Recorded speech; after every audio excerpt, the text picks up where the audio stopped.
Hello friends. आज का मेरा टॉपिक है जो मेरे दिल के बहुत करीब है। Friends in need are friends Indeed.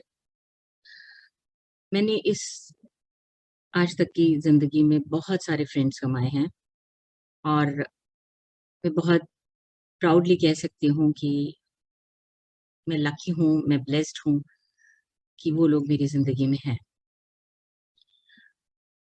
इस साल मैंने कुछ दोस्तों को गंवा दिया कोरोना के चलते, लेकिन मैं उम्मीद करती हूँ वो जहाँ कहीं भी होंगे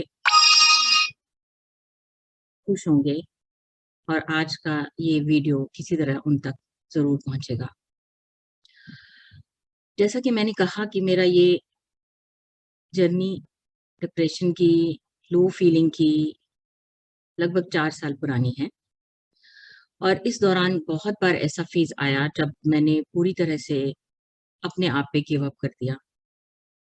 लेकिन मेरी फैमिली और मेरे फ्रेंड्स थे जिन्होंने कभी मुझ पे गिव अप नहीं किया। अगर मैं नाम गिनाने पे आऊँ तो शायद आधा पौना घंटे का भी वीडियो कम पड़ेगा। लेकिन फिर भी मैं कोशिश करूँगी कि कुछ लोग जो कि इस जर्नी में बहुत इम्पोर्टेंट रोल प्ले कर रहे थे, उनका ज़िक्र मैं ज़रूर करूँ। उनमें से एक, आज मैंने ये गले में एक नेकलेस डाला है पर्ल का। अ, सब लोग सोच रहे होंगे कि कुछ ख़ास ओकेज़न है शायद, लेकिन एक तो ख़ास बात ये कि आज पहली बार मेरा व्लॉग मुंबई में शूट हो रहा है। मैं आज ही मुंबई में लैंड की हूँ और दूसरा ये कि ये मुझे संजू, मेरी बहुत अच्छी दोस्त संजू वर्मा, जो शादी के बाद संजू बरार हो गई, उसने ये मुझे गिफ्ट किया और उसने कहा था, दीदी जब भी आप ये पहली बार पहनो, मुझे आप फ़ोटो ज़रूर भेजना। और बदकिस्मती से जब मैंने आज पहली बार ये पहना है, तो वो नहीं है, उसको मैं फ़ोटो नहीं भेज सकती, बट ये वीडियो मैं डेडिकेट करती हूँ आज संजू को। 2019 में मैंने उसके साथ स्टे किया 2-3 दिन, मैं और वो उसके घर पे। ना उसके हस्बैंड थे उस वक़्त उसके साथ और ना उसका बेटा, जो कि दोनों जॉब पे थे। मैं और वो हमने इतनी बातें की और शायद वो भी मेरी तरह बहुत बात करने वाली लड़की रही है, full of life, full of energy, कि हमारी बातें रात को भी ख़त्म नहीं होती थी। उस दौरान मुझे कभी ऐसा लगा नहीं कि वो किसी तरह के किसी डिप्रेशन में है या किसी तरह की कोई लो फीलिंग है, but you never know when it strikes you. हो सकता है पिछले साल कोरोना के चलते कुछ ऐसा हुआ होगा कि she was down with depression और लो फीलिंग। इस दौरान उसके मैसेजेस मेरे पास ज़रूर आते थे, लेकिन क्योंकि मैं खुद बहुत लो फ़ील कर रही थी, मैंने उसके मैसेज के जवाब में हमेशा मैं एक ही लाइन लिखती थी, "संजू अभी मैं बिज़ी हूँ, जब फ्री होंगी तो तुझे मैसेज करूँगी।" और वो मैसेज मैंने उसको कभी नहीं किया। उसका लास्ट मैसेज मुझे मार्च 2021 में आया और उसके बाद 20th अप्रैल को बहुत सारी मिस्ड कॉल थी मेरे फ़ोन पे, क्योंकि मेरा फ़ोन साइलेंट पे था। मैं थोड़ा-सा अजीब फ़ील कर रही थी कि ऐसे लोग जिनसे मैं बहुत दिनों से टच में नहीं थी, उन लोगों की मिस्ड कॉल क्यों आ रही है? क्या हुआ होगा? लेकिन मैंने किसी को कॉल बैक करके पूछा नहीं। फिर रात में उषा का मेरे पास मैसेज आया कि तुझे संजू के बारे में पता चला, एंड आई वाज़ शॉक्ड। मुझे लगा कि कोरोना, जो कि उस वक़्त बहुत विकराल रूप लिए हुए था, उसकी वजह से कुछ हो गया है। लेकिन to my surprise I was told that she has committed suicide.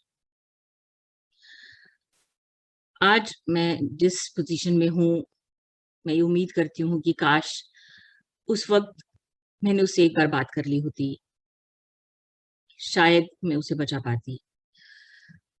लेकिन ये इफ एंड बट हमेशा रह जाता है। लेकिन आज ये ज़रूर उम्मीद करती हूँ कि वो जहाँ कहीं भी होगी, वो बहुत खुश होगी और अगर भगवान ने चाहा तो उसे ये पता चल चुका होगा कि आज मैंने उसका दिया हुआ ये पर्ल नेकलेस पहना है। दूसरी एक मेरी सीनियर बबीता सिंह, जिनके पास मेरा नंबर नहीं था। पिछले साल जब कोरोना मुंबई में बहुत ज़बरदस्त तरीके से फैला हुआ था, उन्होंने मुझे फ़ेसबुक पे मैसेज किया था, "सीमा तुम ठीक हो? इस वक़्त मुंबई में बहुत बुरे हाल हैं और मैं उम्मीद करती हूँ कि तुम अपना और अपनी फ़ैमिली का ध्यान रखोगी। इस दौरान तुम कृपया करके प्राणायाम और योगा ज़रूर किया करो।" और मेरे यूट्यूब पे कुछ वीडियोज़ मैंने अपलोड किए हैं जिसमें how to build your immunity, मैंने और अनुराग सर ने, उनके हस्बैंड, हम दोनों ही इस मुहिम में तुम सबके साथ हैं और ये वीडियोज़ देख के तुम योगा और प्राणायाम किया करो। उसके बाद उनका भी एक लास्ट मैसेज मेरे पास मार्च के महीने में आया, वुमेन्स डे पे। और फिर अचानक एक बार फ़ेसबुक सर्फ करते हुए मुझे पता चला कि Anurag sir has left us because of corona. और मेरे लिए ये सोचना, ये समझना, ये एक्सेप्ट करना बहुत मुश्किल था, क्योंकि एक इंसान जो कि पूरी तरह से प्राणायाम, योगा, उनका अपना इंस्टीट्यूट चल रहा है उज्जैन में, उसमें डेडिकेटेड लाइफ लीड कर रहे हैं। खाने-पीने में भी पूरी तरह के प्रिकॉशंस ऑब्वियसली वो लेते होंगे। उसके बावजूद ऐसा कैसे हो सकता है? और उसके 2-3 दिन बाद बबीता दीदी भी, she also left us. These were big blows to me. The month of April, I lost 4 of my very good friends, Babita Di, Anurag sir, then Sanju. And it was very difficult because I was already very low. और इन लोगों का इतने कम अंतराल पे चले जाना was causing a lot of anxiety to me. Then came the final blow on 25th of April, when again surfing the Facebook, I came to know about the demise of a very good friend of mine, Dr. Sachendra Bansal.